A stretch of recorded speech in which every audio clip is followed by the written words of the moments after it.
economicamente, o Brasil não tem condições de fazer um processo de dessalinização. É muito caro.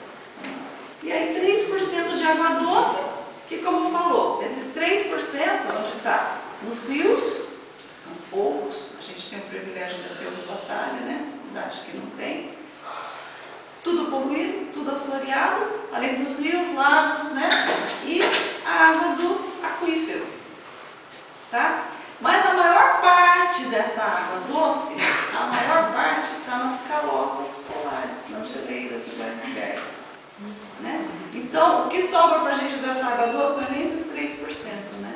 Menos da metade dessa água doce que a gente tem disponível nos lagos e no subsolo. Então, como falou, o que vai acabar? O que vai acabar realmente a água doce, a água boa para beber, né?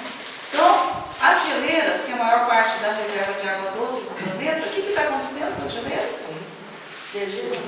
Devido ao aquecimento global, elas estão descongelando. O que acontece? Conforme elas descongelam, com água salgada de volta, né? Para água salgada novamente. Então, esse amigo falou assim, mas eu não entendo se a água é mesmo. Então, é devido a isso. E também, a partir do momento que nós estamos tirando essa reserva, precisou milhões de anos de chover, a gente está tirando. Se só tira, a hora que acaba, né? Não vai. Quem que está repondo? Como está sendo feita essa reposição? Ah, tem que chover muito. Aí quando as crianças vêm, coincide de ter chovido um dia antes. Ah, mas ontem choveu bastante. Mas o que choveu, a gente tem que também ver que hoje em dia tudo está impermeabilizado, né? Asfaltado, as ruas asfaltadas. Então, devido a isso também, muita impermeabilização que acontece na hora da chuva, acaba indo tudo pro rio mesmo. Então, não tem como infiltrar essa água. E às vezes a gente vê que chove muito, mas essa quantidade de chuva lá, que fala tantos milímetros, você foi ver o que pode ter afundado tão seco que está o solo, né? Que o que atingiu para atingir uma camada lá, vocês imaginam? Carmen, eu assisti uma palestra com o Nariac uma vez, que ele falou uma gota d'água, para ela penetrar 1 metro do solo, aproximadamente 10 anos. A experiência que foi feita, né? Através de cálculo e tudo. Então, quando a gente fala milhões de imagina anos para chegar lá, 300 metros. Tem que chover muito. Mas esse chover muito, gente, está chovendo? A gente só fala agora de seca. Ai, mas um dia maravilhoso. Devia sempre ficar assim, né? Nossa, mas por quê? Cada vez chove menos, né? Então a gente entra também na parte de ciências com as crianças, né? Devido ao aquecimento global, devido ao desmatamento. Tudo se for ver. Porque grandes desertos, se pesquisar, já foram grandes florestas, né? Então, a ação do homem. Aí vai desertificando. Tá certo, né, professor? Desertificando. Então é isso que a gente está fazendo, né? Quanto mais queimada, quanto mais desmatamento, tá perdendo todo esse processo, porque a gente precisa. Água é vida. Sem água não se vive, né? Nada que existe, que tenha vida no planeta, não vive sem água. E também sem o oxigênio. Então a árvore, como ela é importante, porque ela faz um processo que chama fotossíntese, né? Que ela pega todo o gás carbônico, ela respira o gás carbônico e devolve para o oxigênio. É normal você vem num lugar cheio de árvore. Ai, que delícia, que ar puro, que gostoso, que clima gostoso. Por quê, né? Tem mais oxigênio. Então eu explico para as crianças também. A gente vê na televisão. Quando existe um incêndio, muitas pessoas morrem queimadas. Antes de morrer queimada, morreu o quê? Asfixiado, né? Porque não tem ar sobre as carbônicas, então morrem sem ar. Então a gente explica bem para as crianças, porque se morre, porque sem ar ninguém vive também. Então olha a importância das árvores, porque além dela dar o oxigênio para a gente, através desse processo que ela transpira, ela também está colaborando para o ciclo hidrológico, que é o ciclo da água. Através da transpiração das plantas, da vegetação, essas gotículas, né, de transpiração, evapora, ajuda a formar nuvem, chover, né? Então faz o ciclo hidrológico. Então é a importância, né? Então o desmatamento, infelizmente, é o maior causador do aquecimento global, de poluição, de falta d'água, porque o aquecimento, né? Ah, mas o aquecimento é devido, existe o aquecimento por quê? Destruiu a camada de ozônio. Por que destruiu a camada de ozônio? Devido à emissão de CO2, dióxido de carbono. Por que tem tanta emissão de dióxido? Não tem árvore para estar purificando isso, né? E a ação do homem, quanto mais a gente quer mais, a gente quer tá trocando isso, está trocando aquilo, né? Então vamos também observar, porque mesmo hoje, até carro que vai trocar, vê tudo que está assim qualificado, né? Dentro de qualificação, de certificação da ISO 14001, que é uma certificação de qualidade ambiental, que a pessoa está dentro dos padrões, que não está emitindo, né, ou diminuição de emissão de gás carbônico. Então isso é muito importante a gente estar atento com tudo isso. Até um computador, uma televisão, a geladeira, tudo que for comprar de eletrodoméstico, procurar estar verificando isso, né? Se a pessoa, aquela empresa, aquela indústria está certificada, está dentro dos padrões.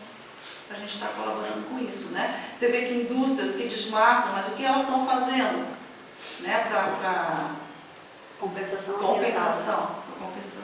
Existe uma compensação, então procurar ficar atento nisso, né? E infelizmente ainda eu entro numa parte que o pessoal não gosta muito, mas na área ambiental, que eu deixei de comer carne há 3 anos, porque um dos maiores desmatamentos é do quê? Do pasto. Infelizmente, a gente viu ali no ano passado, gente, ainda vizinhos nossos aqui, fazendeiros de ourinhos, foram pegos lá, foram no Amazonas, desmatando do Amazonas para fazer fazendas lá para... Precisa do espaço físico muito grande para o boi, precisa do pasto, né? O boi toma muito mais água que o ser humano. Sim. Tá? Então você está lá criando o boizinho, alimentando o boizinho. A ração do boi, você tem que plantar cereais para fazer a ração. A quantidade de cereais que você alimenta o boi poderia estar alimentando milhões de pessoas que morrem de fome, né? Pelos cereais que está sendo plantado para fazer ração para o animal. Para cada 1 quilo de carne na mesa, foi utilizado 7 de cereais. Então, 1 quilo chega na mesa, foram 7 de cereais. Então, poderia estar alimentando quanto mais, né? 1 quilo de carne que chega na mesa, que as pessoas não têm condições de adquirir 1 quilo de carne, né? Poderia estar alimentando quanto? Com 7 de cereais. A água que ele toma, muito mais que o ser humano. Eu não estou com a proporção, esqueci. Mas se vocês pesquisarem, vão ver. E também o gás metano do boi. A poluição, o pum do boi polui mais do que a poluição dos carros, massa de carro. Então, olha só, né? Então tudo isso daí que a gente cria ele lá, coloca ele lá, para depois matar e comer. Né? Mata. Nada substitui? Substitui o churrasco de abobrinha. Você vai a quantidade de legumes, de verduras, de tudo que tem. Você vai na quantidade de legumes, você vai pegar o quê? Não tem, não precisa da Carmen, Gilberto Valente, esses dias na secretaria, né? Que o Gilberto é professor de ciências e história, e ele estava lendo um material, a gente estava até comentando essa semana. Comenta, Gilberto, sobre o pum do boi. Achei muito legal. Estava falando da emissão de gases de efeito estufa. Aí tem lá o CO2 e o metano, que é a segunda pesquisa lá, muito mais gás que o CO2. E aí eu lembrei de quando morava na região de Campinas, lá em Nova Odessa, tem um instituto de zootecnia, tinha uma moça fazendo uma pesquisa de mestrado para verificar quanto que um animal de gás metano. Ele até falou da cena, né? Como que a moça iria captar tudo aquilo. Pessoal, você põe saquinho, né? Aí depois, observando o livro lá, um dos recursos seriam dar medicamentos para o gado para ele reduzir a emissão de gás metano. Deve ser brutal, né? Ou fazer um encanamento, né? Já aproveitar esse gás metano e... Não, mas você já imaginou a pesquisa onde está caminhando? Você administrar uma medicação para o animal para reduzir o processo digestivo ou algum processo para ele não emitir. Mas também a proporção de 7 de cereais para 1 quilo de carne, o de frango, a proporção é bem menor, é 3 de ração para o frango, para 1 quilo de frango, e de peixe é 1 quilo de ração para 1 quilo de peixe, né? Então a quantidade é bem menor.